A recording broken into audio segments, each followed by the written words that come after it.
Hi, this is Maggie from Design Code Debug Repeat. Welcome to the channel.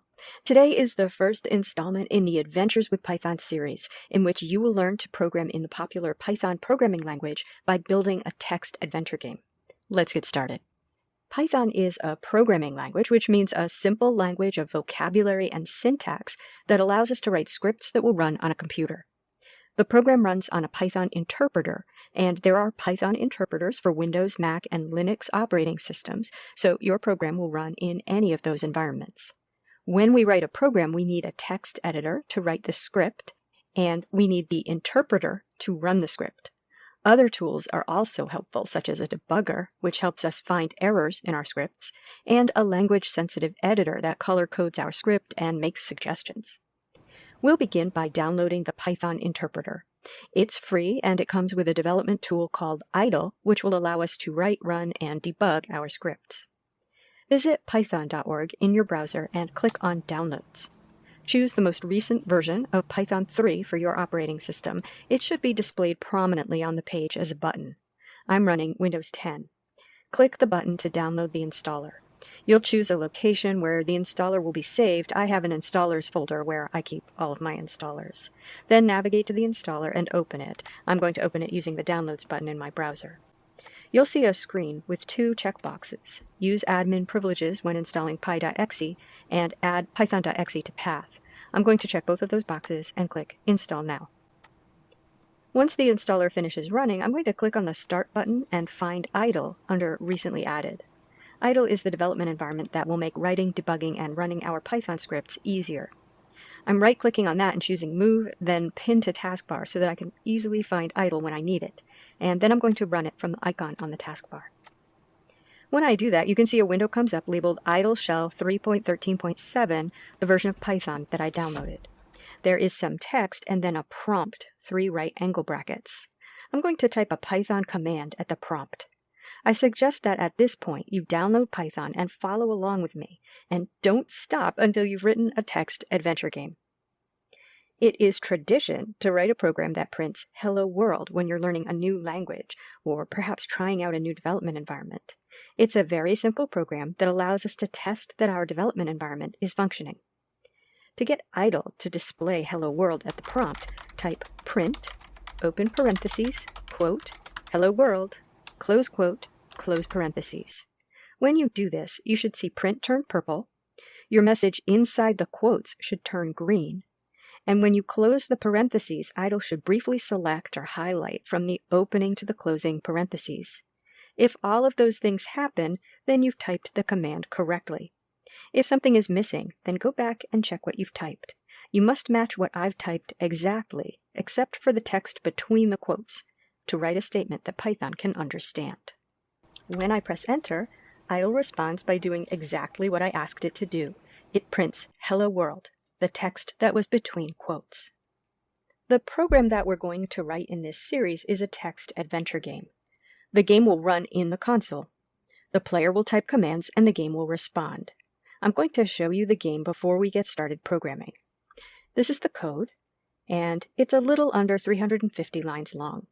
Not long at all, but it does quite a lot. I'm going to run the game by choosing Run Module from the Run menu. In the future, I'll usually just press the F5 key to run a program. You can see it begins running in the idle console. It says, Welcome, Adventurer. You can type north, south, east, west, drop, take, help, look, examine, inventory, save, restore, or quit. Then it says, you're in the cloister. There was once a fountain in the center of this stone courtyard, but it is now dry and filled with dirt and emits an odd thrumming sound. The paved stones under your feet are cracked and broken. There are exits to the north, south, east, and west.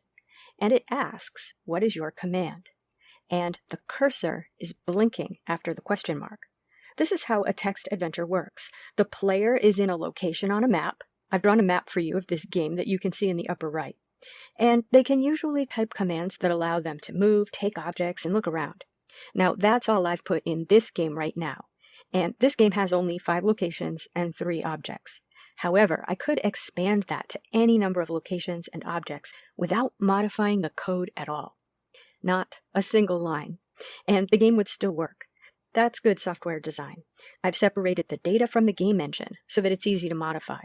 And you don't have to be a programmer to modify it. Anybody can add rooms and objects easily to this game. Now, to add more functionality, such as adding characters the player can talk to, and hazards and state changes such as doors that are revealed, or rooms that flood or monsters that are woken, we'd have to add more to the engine. You might be able to do that yourself after this series of videos, depending on how well you learn what I'm going to teach you here. Okay, so I'll type a few commands so you get the idea of how this works. I'll type N for north.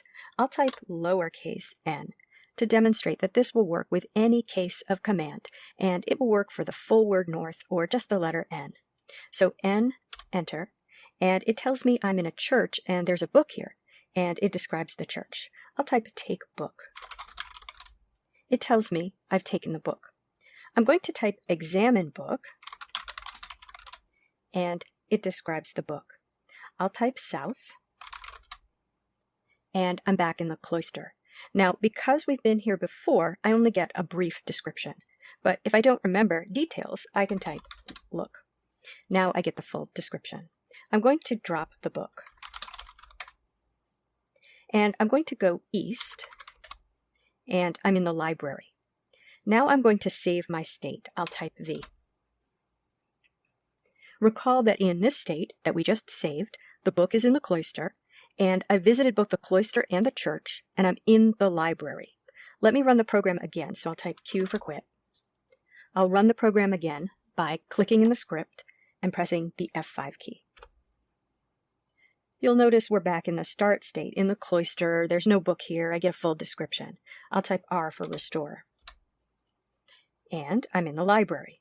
Let me go west to the cloister. I get the short description because we've been here before and the book is here. I'll go north to the church, and I get the short description for the church, and the book isn't here.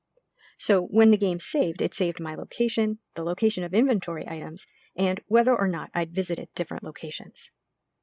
Okay, so the game does a little more, but let's get to programming it. In this series, we're learning Python, so we're going to begin at the beginning with text input and output. And we'll also explore some text manipulation and learn how text is stored, and all of that can be really fun and powerful. I recommend that you create a folder to store your text adventure games in, and for each new video, each time we learn new concepts and add to the game, you save your game under a new name so that you still have your old working game. That way you can always go back to a working version of your game, and it'll also highlight the progress that you've made throughout the series. Go to the File menu and choose New File. This is how we create a scripting window in idle. Don't skip this step. You do not want to write a complete script in the idle console because you won't be able to save it, run it, edit it, and run it again. The idle console is for testing 1 or 2 commands at a time or for running a program. A script window is for writing a program. Note that I will use the words script and program interchangeably in these videos. They are basically the same thing. Idle response by opening a blank window, and the first thing I'm going to do is save it as Shabby Abby v1. So File, Save As, and I'll pick my folder, type my file name, confirm that it says Save as Type Python Files, and click the Save button. And I'll save periodically as I work on the script. Idle will not autosave for you, so make sure you're saving your work. At the top, I'm going to put something called a docstring comment. This is in-program documentation, and it is a note for the programmer explaining how the code is solving part of the programming problem. You will be happy that you have written complete and thorough documentation in your programs because it will help you read them in the future. So to start a docstring comment, and right now we'll only put one at the top of the script, I type 3 double quotes,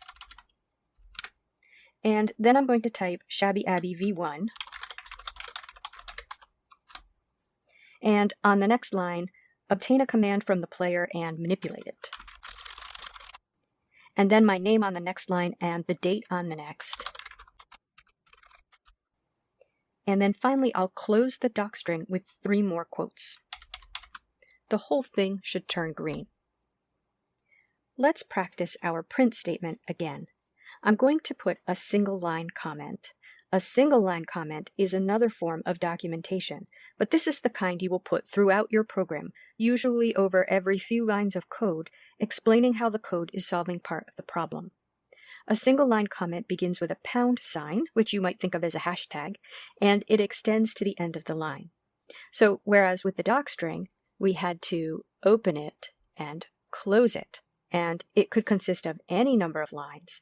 With a single line comment, we just open it, and once we press enter, that ends it. I'll type pound sign and then greet the player. And that turns red.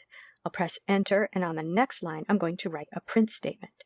I'll type print, all lowercase, and then open parentheses, and now open quote, and I'm going to type welcome adventurer.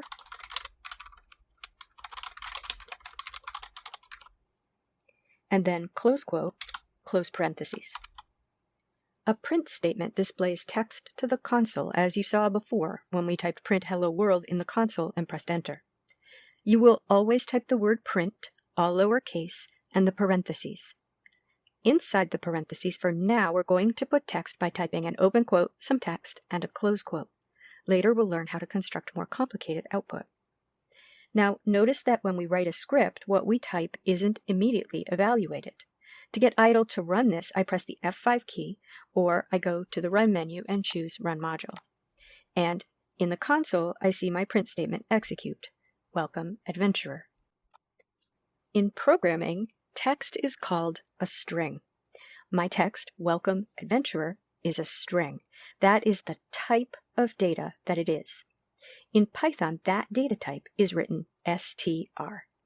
Programming languages categorize data into types so they know how to store the data and what can be done with it. With string data, we can turn all the letters to uppercase or lowercase, search for characters and substrings within the string, and split the string into separate words, among many other operations. Other data types include numeric data types such as integers and real numbers. The integer data type in Python is called int, and the real number data type in Python is called float. Operations on numeric types include mathematical operations primarily, such as addition, multiplication, division, exponentiation, etc. We aren't going to talk about number data in this video, and we actually won't need a lot of number data in this program, but it is something you'll want to learn if you want a well-rounded Python education. I have other videos on numeric data that you can explore. I'll make recommendations for continuing your Python education at the end of this series. Let's talk about the string data type. A string is made up of an ordered series of characters. Characters include letters, both uppercase and lowercase, numbers, punctuation, like the exclamation point, comma, and $sign, and spaces and tabs. A string can be of any length. Python will store each character in order, and we can access the characters through indexing, using the string, brackets, and then inside the brackets, the index we're interested in. Strings begin indexing at 0. So I'm going to go back to the console to demonstrate this. Let me work with a shorter string, welcome. If I type welcome in quotes, and then open square bracket 0, close square bracket, how do you think idle will respond? Let's press enter and see if you're right. W. Is that what you expected?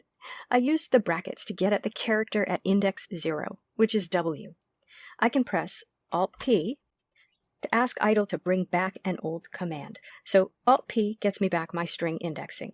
Let me change that 0 to a 1. How do you think idle will respond this time? I'll press enter. E. Is that what you expected? Alt-P. What number should I put in brackets to get the exclamation point? If you said 7, you're correct. So there are 8 characters in my string. And by the way, I can find that out by typing len, open paren, and then I put my string in, quote, welcome, quote, and close paren, and enter, and Python tells me 8. The indices of the characters in that string are from 0 to 7.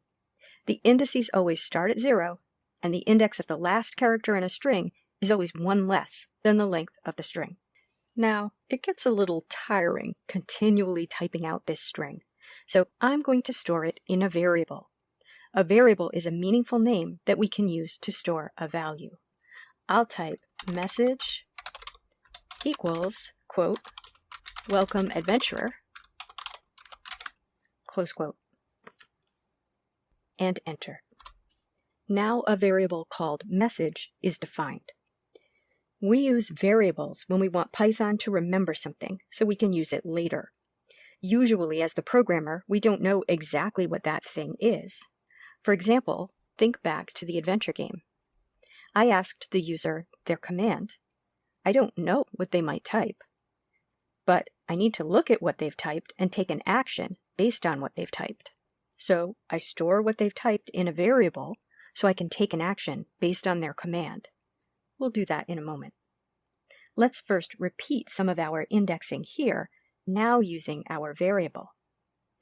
First, if I type the variable name at the console, idle responds by displaying the text. So idle evaluated that variable. It told me its value.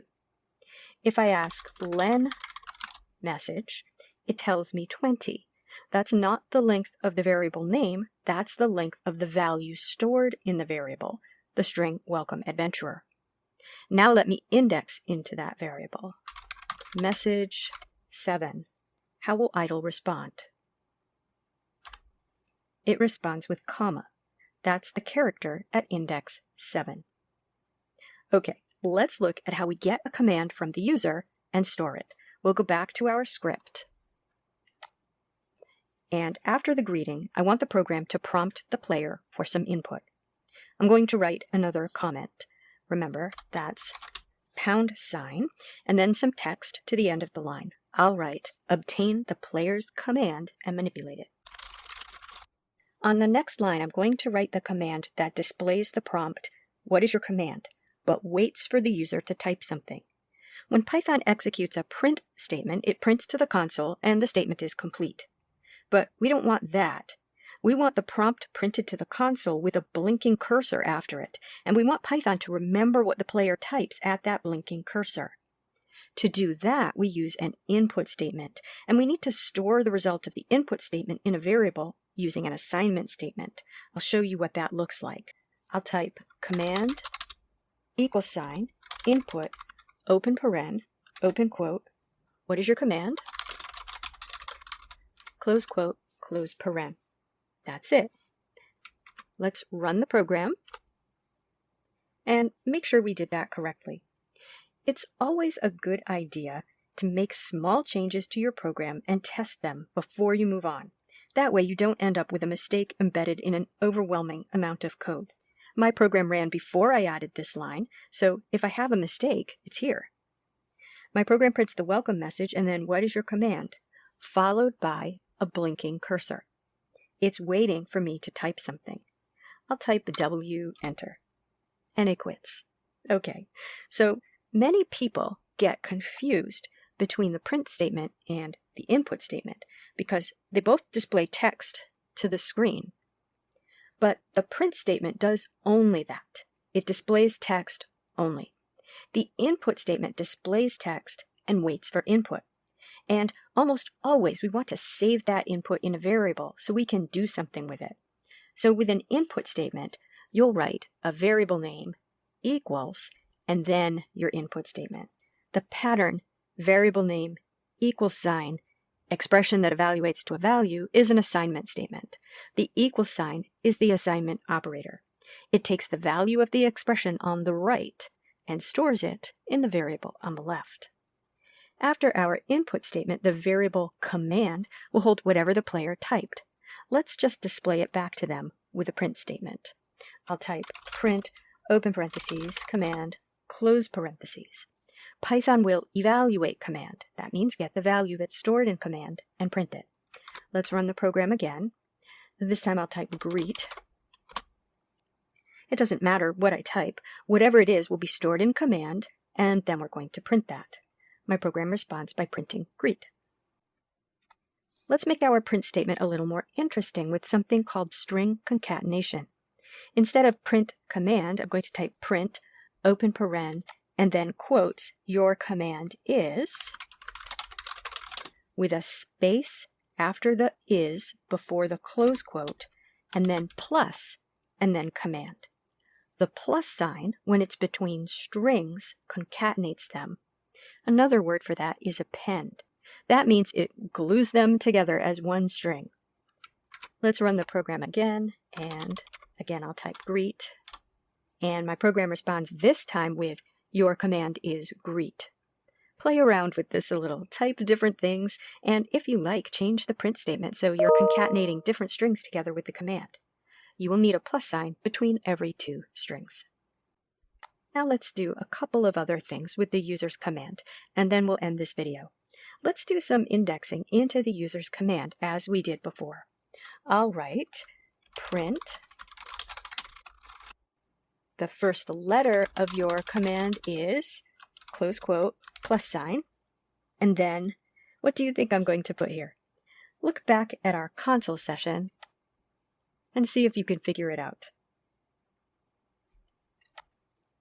Did you guess command, open square bracket, 0, close square bracket? And then a close parentheses. By the way, we read that as command sub 0. And I'll run it again. And it tells me the first letter of greet is G. Let's look at two more, upper and lower. These commands will evaluate to a version of the string that's all uppercase and all lowercase, respectively. They won't change the original string, though. I'll type print. Your command in uppercase is plus.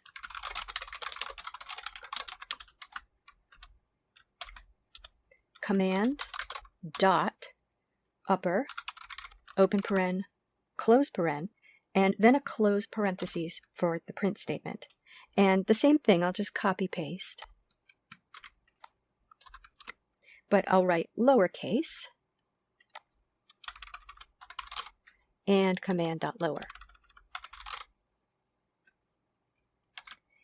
And this time, when I run it, I'll type greet with an uppercase G, but lowercase R-E-E-T, so you can see the effects of upper and lower. Now, let's add one final bit of documentation. Anytime we define a variable, we should add some documentation for that variable in the form of a variable annotation. Variable annotations go under the docstring comment. I'm going to put a single line comment, annotate variable, and under that, I'm going to write the name of my variable, command, followed by a colon, a space, and then the type of the variable. The variable command is a string, so I'll type str. Now, we do this so another programmer reading this code knows what data type command is.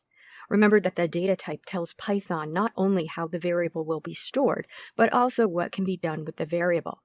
This will make the code much easier for another programmer to read too, because they'll know exactly what to expect with the variable command and what they can do with it if they need to modify the program. Okay, that's a lot. We're going to end this video here, and we'll pick up in the next video with displaying a room description, getting a command, and moving to a different room based on the command. We'll also do some error checking of the player's input in the next video. For now, practice with this. You can create your own dungeon and practice printing room descriptions. Look back at the commands for Shabby Abby and practice printing the commands list. Try pulling the last letter out of the user's input, no matter what length it is, and displaying that. I have told you enough, so you might be able to figure out how to do that. And when you're feeling confident with input, output, and indexing strings, join me for the next installment of Adventures with Python. As always, have fun and keep coding.